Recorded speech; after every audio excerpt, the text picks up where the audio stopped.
insights. Ed, I will pass on the control to you. I'm sure there must be some question and answers for us to answer. Yeah, thanks Avinash, and thanks Mario for your excellent insights and very good slides. We do have a few questions, very good questions that I would now pass on to both of you all, and you could take turns in answering that, or you could answer. I mean, both of you could answer each of those questions, adding your own color to it. To begin with, the first question is about something to do with patching work within countries in the Latin American region, and the person who's asking is the question is the cost of telecom and taxes between countries in Latin America. They are sometimes restrictive. It restricts people from doing a regional project, like moving a call center work from, say, Chile to Colombia. So, what is the opinion of the speakers here today in terms of intra-regional movement of some projects like call center work? Mario, do you have a better view on some of this stuff? So I believe that whoever is asking the question is right. But it's right if you follow traditional modes of negotiating. Welcome to Latin America. The way you negotiate in Latin America is a little bit different. So if you ask a U.S. vendor, okay, tell me where to get the best telco rate, they will not be able to negotiate well. So you need to negotiate within, number one. Number two, it's very unfortunate to see tax retention and others between countries. It's not very good. Brazil is retaining a lot of withholding taxes. Even with the Mercosur in place, Mercosur is Argentina, Uruguay, Paraguay, and Brazil. Even within the Mercosur, it's not easy to do business. And, technology moves faster than politics, unfortunately. So that is still an issue. Having said that, my recommendation is don't give up. Go and talk, because, these countries, these lawyers, these infrastructure vendors are still growing, and they are not looking for the short term. They're looking for the long term. So if you're large, if you're serious, you will get the deal that you need. Okay. Thank you. Okay, the next question. The person is asking about, the person is saying that, they've got offices in the U.S., Philippines, and India, and they want to evaluate Latin America as a nearshore location, possibly Brazil and Argentina. Now, where do I get intricate details and data and information about the government organizations, private organizations that I should contact? Or possibly I could answer this. First of all, the person who's asking this question is in the right place. In attending this webinar, which I'm sure would have given him a good insight into how the region pans out, overall as a block of countries. What does it have to offer? There are many other sources like research and information source like Tholons. We could look at buying the detailed Tholons Top 100 report. He could look at media sources like Global Services. He could also look at engaging companies like Tholons to do much more, closer consulting kind of a project, for him. Or he could also look at visiting some of these countries and visiting some of the development organizations and, getting first-hand feel for data. Avinash, would you like to add on to, how should a person be taking a decision on getting into Latin America? So I think those are great suggestions. Obviously, we as a company have been doing this for clients for global locational assessment for the last 10 years, and we'll be more than happy to connect with the person and take this thing on.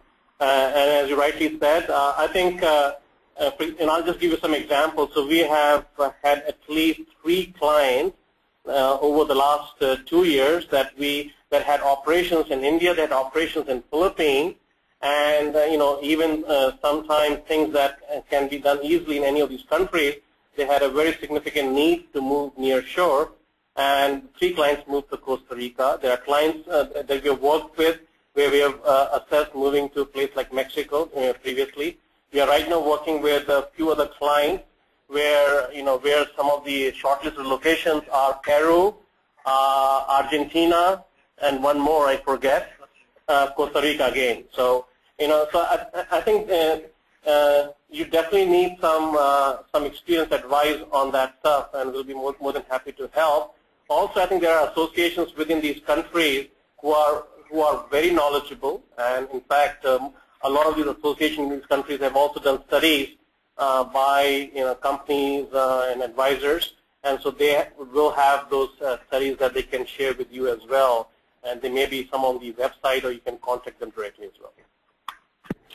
Okay, thanks. Another question about is there a country that is setting itself apart in terms of its specialization for help desk services amongst all the Latin American countries?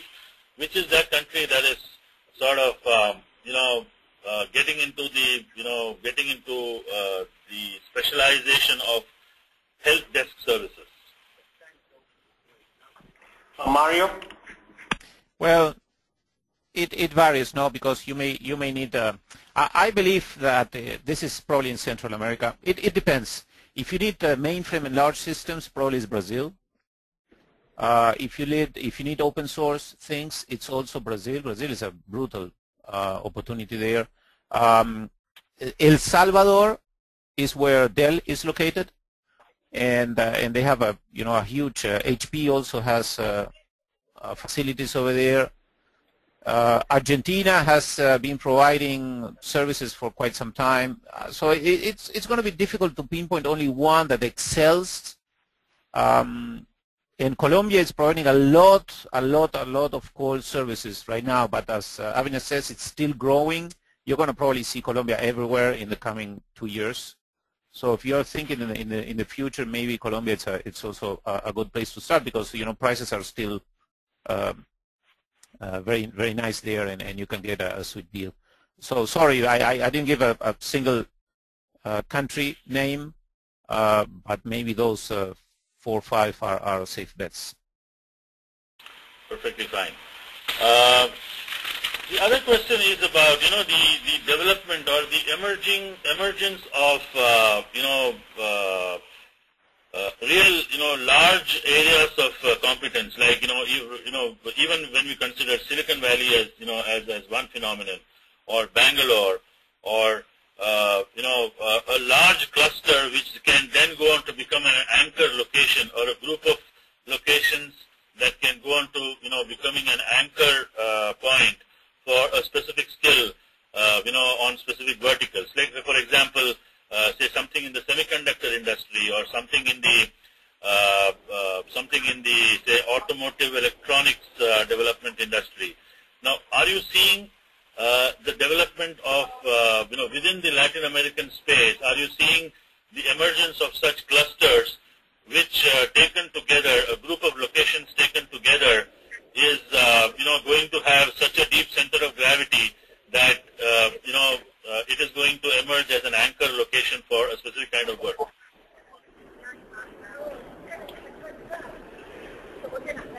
Avinash, do you want to start? Yeah, so I'll take a shot at it, and Mario can add to it. Basically, there are definitely clusters emerging in places, for example, even in Mexico, and then you have Costa Rica, nearby. If you look at Brazil, you have the cities in Brazil, and with the neighboring Uruguay and even Buenos Aires as a very significant cluster out there. So if you look at Montevideo, you can hop on whether it's by ferry or whether it's by plane in less than an hour into Buenos Aires, and then you have the neighboring southern part of Brazil that is also just nearby. I think there are some strong clusters opening.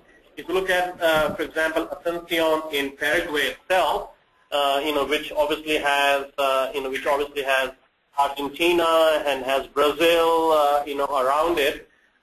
You are able to offer, service, for example, customer service in Portuguese as well as Spanish. And if you look at the scale is an issue in Asuncion, but at the same time, the pricing is absolutely rock bottom in Paraguay, for example. Mario? Avinash, if I may pitch in, I'm back again. And, great, Fabrizio. And I'm sorry, I'm just in an airport on my way to China. But the thing is that I think the good thing, the advantage, is that clusters are not consolidated and they're developing. So that's why there's a first mover advantage in Latin America right now. Because once clusters consolidate and develop and the industry matures, then of course go up. You're a renowned place internationally, and you start selling that as a location. And right now we see a dynamism. We were in Medellin with Avinash last week. HP Hewlett-Packard just set up shop there with 1,000 jobs to do software, ITO, contact center support, etc., etc. GE